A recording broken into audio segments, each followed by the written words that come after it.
I mean, I suppose almost a foregone conclusion, but the debate this afternoon was fascinating and really changed from what we expected it to be when it was first announced.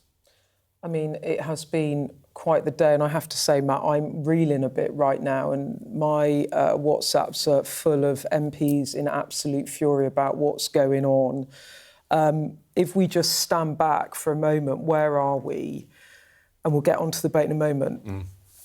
The release of further details on Mandelson's relationship with Epstein has really blown up a crisis that the Prime Minister hoped he had put to bed last September when he sacked Mandelson as the ambassador to the US after it emerged that he had continued this friendship with Epstein, and it was much closer than perhaps the Prime Minister was told he was led to believe.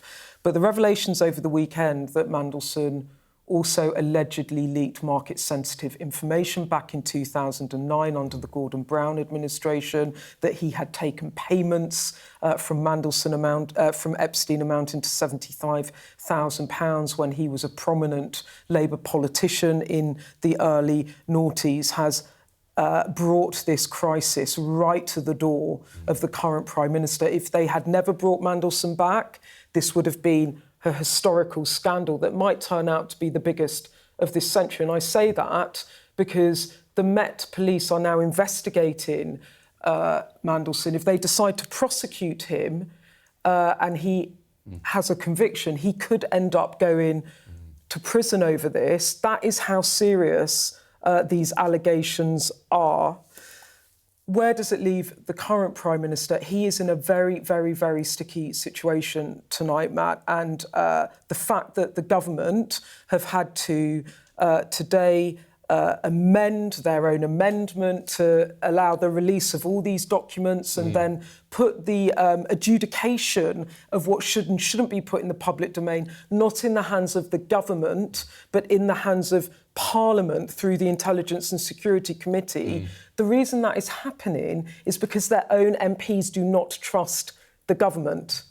And the person that led that call for scrutiny independent of number 10 was Angela Rayner, the former Deputy Prime Minister. So the fact that she did that, it was backed up by other senior MPs such as Meg Hillier, tells you very clearly how deeply unhappy about this MPs are.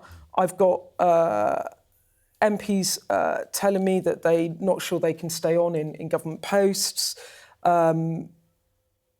You know, people might resign. You know, it is a tinderbox, this, that could really ignite. And so it's very, very febrile. The other thing that happened this evening, Matt, that has been another blow to the Prime Minister is in Prime Minister's questions, he conceded that the vetting process on which he took the decision to appoint Mandelson as the ambassador back in 2025 made it clear that Mandelson had continued his relationship with Epstein.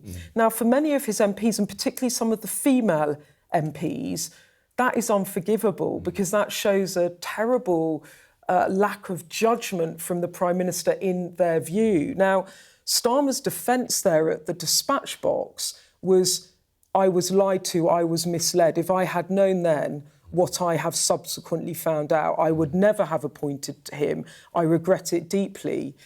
The bind that number 10 are in this evening is the evidence that they would want to release to prove that point and therefore take some heat out of, as I said, what could be a tinderbox moment. The Met Police have asked the government not to release any documents that prejudice the trial. And number 10 sources are now saying to me that that means that documentation that would back up Starmer's position, they now cannot release. So he is in a very, very, very fragile position this evening. And the mood, I have to say, in the parliamentary party is really, really difficult. And I'm just getting messages through. There's many MPs and a few ministers telling me that they feel compromised by this.